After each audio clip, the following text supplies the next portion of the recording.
Hi guys, welcome back to my channel. I'm the biggest hit on the stage. Mungkin ada di antara kalian yang udah tahu kalau Juni kemarin gue sempat ke Korea Selatan untuk datang ke sebuah summer camp, Asian Cultural Young Leaders Camp 2017. Singkat cerita, gue diundang oleh Ministry of Foreign Affairs Korea Selatan untuk datang ke camp ini sebagai seorang blogger yang aktif nyebarin macam-macam soal K-pop gitu. Nah, cerita lengkapnya bisa kalian baca di blog gue di kaoskakibau.com yang linknya gue taruh di bawah, ada di description box. Nah, di video kali ini gue pengen cerita sedikit tentang hari pertama gue di Asian Cultural Young Leaders Camp 2017. Jadi, seminggu sebelum keberangkatan, semua peserta diminta untuk menyiapkan presentasi tentang tren sosial media yang ada di negara mereka masing-masing. Nah, gue agak bingung sih sebenarnya karena gue sendiri kan bukan expert di bidang sosial media. Gue cuman orang yang menggunakan sosial media sebagai sebuah hobi dan juga menyebarkan pengaruh-pengaruh.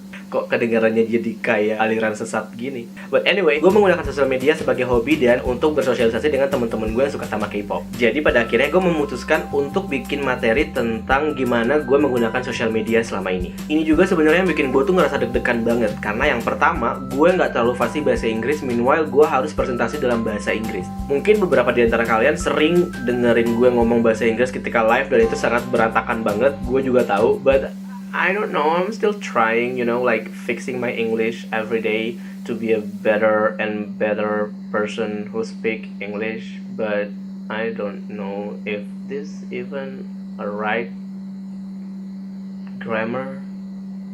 Yang kedua yang bikin deg-degan adalah karena orang-orang yang datang di situ adalah orang-orang penting yang sangat capable dalam bidang mereka masing-masing. Dan juga ada banyak pejabat pemerintahan Korea Selatan yang datang, termasuk director dari Kementerian Luar Negeri Korea Selatannya sendiri. Ya, gue sendiri sebenarnya agak bingung sih kenapa akhirnya gue terpilih. Gue bersyukur dan gue sangat berterima kasih atas dukungan kalian selama ini ke kaoskakibau.com sampai akhirnya gue bisa sampai di titik ini. Nah, terus kemudian kebingungan gue masih berlanjut nih. Gimana caranya gue bisa menyampaikan presentasi ini dengan serius, tapi santai, tapi juga menyenangkan dengan topik yang sebenarnya mungkin nggak semua interest karena K-pop banget gitu. Sempat ragu juga sih, kayak misalnya mikir mereka bakal tertarik nggak ya ngedengerin presentasi ini. Takut ngerasa kayak kebanting sama presentasi yang lain. Cuman ketika gue ngeliat presentasi yang lain, gue merasa agak lebih tenang karena presentasi orang-orang kebanyakan sama dan lebih ke nampilin data kayak gitu. Sementara gue lebih nyeritain pengalaman gue dan apa yang gue lihat, apa yang gue perhatikan, dan apa yang terjadi di komunitas K-pop di Indonesia.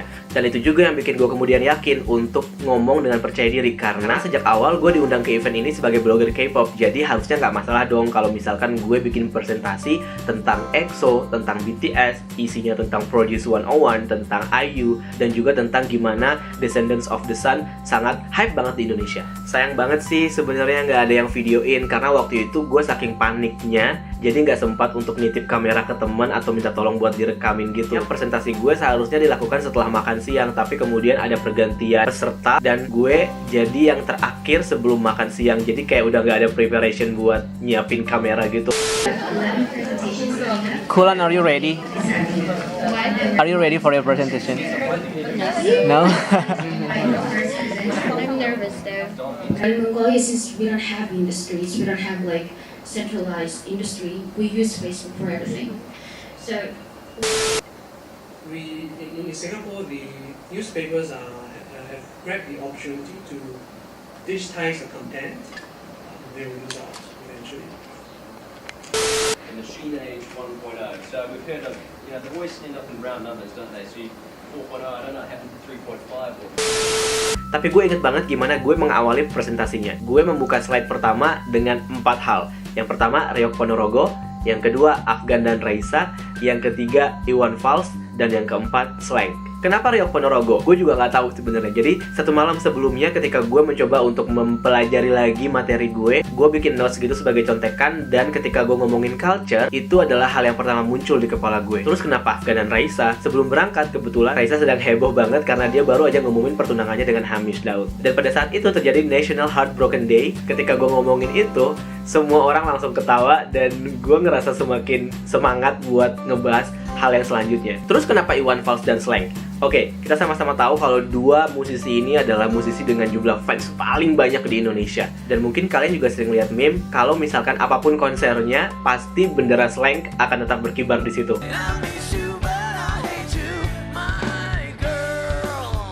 Berangkat dari itu, gue bilang ke mereka kalau misalkan salah satu member Slank atau mungkin Iwan Fals mencalonkan diri jadi presiden, mereka pasti pasti menang. Gara-gara banyak banget fans mereka di Indonesia dan semuanya fanatik banget. Dan jokes itu pernah gue dengar dari temen gue, dan ketika gue sampaikan di camp, itu semua pada ketawa dan itu makin bikin gue semangat. Dan caption gue untuk slide ini adalah Indonesia loves culture, Indonesia loves music, dan Indonesia loves entertainment.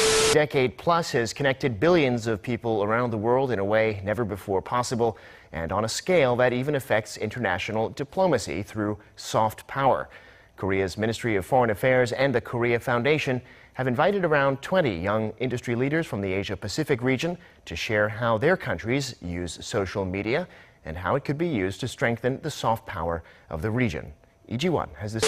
Kemudian di next slide gue ngebahas tentang blog gue, gimana gue mengawalinya dan sejak kapan gue mulai menulis dan berapa jumlah hitsnya pada saat itu. Dan sedikit ada kendala ketika gue menjelaskan kenapa namanya kaoskakibau.com yang kalau di bahasa Inggrisnya jadi stinky sock atau smelly sock. Dan yang paling gue ingat pada saat itu dan mungkin juga paling diapresiasi oleh mereka adalah ketika gue bilang bahwa pada saat gue memulai blog ini gak banyak banget fanboy K-pop yang terang-terangan nulis soal K-pop atau mungkin ngomong ke dunia kalau mereka suka dengerin musik pop Korea atau menikmati Korean culture. Dan itu adalah salah satu nilai jual dari blog gue karena ceritanya mungkin unik, dan selain itu yang nulis adalah fanboy. Karena biasanya dulu yang suka K-pop kan kebanyakan cewek. Jadi maybe that's the reason why they like my blog. Gue bilang kayak gitu ke mereka. Tapi kalau misalnya kalian punya pendapat lain tentang kenapa kalian membaca kaoskakibau.com, mungkin kalian bisa komen kali ya di bawah. Nah, saking deg-degannya gue pada saat itu, gue sampai gak sempat ngevlog sama sekali sebelum presentasi. Tapi gue sempat ngevlog setelah kita presentasi dan sebelum kita berangkat ke Pyeongchang. Dan hari itu juga ketika semua orang pada turun buat makan pagi, mereka udah siap dengan kostum mereka yang rapi, sementara gue masih pakai sendal hotel dan masih pakai celana pendek gitu. Jadi gue harus buru-buru balik ke kamar buat ganti baju lagi. Dan yang seru setelah presentasi adalah kita punya momen buat kenalan satu sama lain lagi dengan orang-orang yang ada di sana. Dan gue bertemu dengan banyak banget orang-orang baru yang sangat menyenangkan dan sangat baik banget. Dan kita pun melakukan perjalanan ke Pyeongchang. Hai, hari pertama camp di Korean Hotel. Dan hai Mas Rano. Hello, apa kabar? Dia ini orang terkenal se-Brunei Darussalam.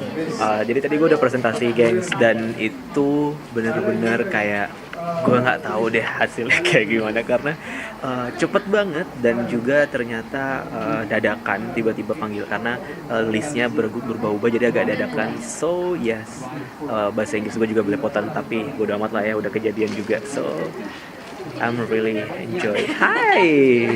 How are you? What's your name? 하영. You're from Korea? Yes. What? 안녕하세요. 저 하영이고요. 지금 캠프 왔어요. 이름 뭐죠? Ron. 같이 왔어요. 진짜 유명한 블로거 만나서 너무 영광이고요. 감사합니다. 파이팅! 많이 봐주세요. 감사합니다. Hi. How are you? I'm fine. How about your presentation? Haven't do the presentation yet, but prepare already. Prepare? Hey, your presentation was really good. Thank you so much. I was really nervous. No, so was it was really good. Thank you. What about yours? Ini adalah beberapa teman baru kita. ini Tiancha daripada Malaysia. Malaysia. So 안녕하세요. 네, 한국에 사는 박대인입니다. 네, 반갑습니다. 네, 반갑습니다. So this one is. I'm from India. Nice to meet you all. And actually, Hai semua, kita baru aja selesai di sini di Korean Hotel dan sekarang kita akan berangkat ke Pyeongchang untuk kegiatan selanjutnya di hari kedua. Let's go to Pyeongchang. The bus is ready. not everybody, but we just gathered our group and then we come from the bus. So ini Daniel, dia yang akan jadi tour guide kita selama di Pyeongchang. 안녕하세요. 저는 박현입니다. 저는 35살이고요. And then you just might ask me in English. I just say Okay, Korean. so what is your job today and for this event? What is your main job for this event? 저는 당신의 그룹을 이제 케어해주는 이제 그룹 리더 역할을 하고 있고요. 주로 이제 통역 일을 하고 있습니다. maybe perjalanannya sekitar 1 sampai 2 jam atau kayaknya hampir 3 jam sih ke Pyeongchang. Dan sekarang kita udah mau berangkat. So let's go. Oh, is it a video? Yes. I'm not gonna tell you. Oh, why not? Is it a We're secret? going to Pyeongchang. Oh, so what we're gonna do there?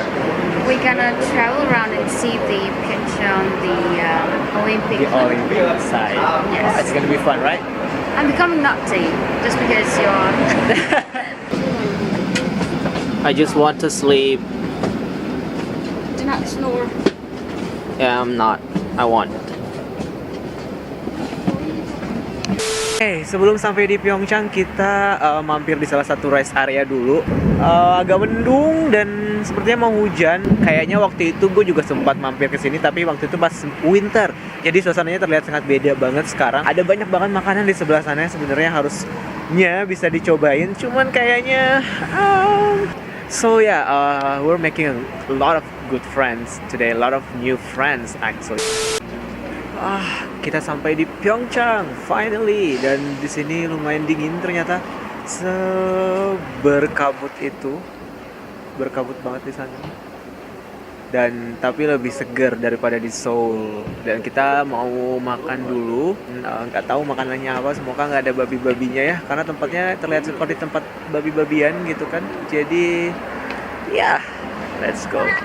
Oke guys, itu dia sedikit tentang Asian Cultural Young Leaders Camp 2017. Di next video gue akan kasih tahu kalian apa aja yang kita lakukan selama kita ada di Pyeongchang. So, jangan lupa subscribe di channel gue, follow gue di Instagram, Facebook, Twitter, dan jangan lupa juga untuk klik kosakebo.com untuk baca hal-hal lucu lainnya yang mungkin juga nggak lucu sih, tapi klik aja.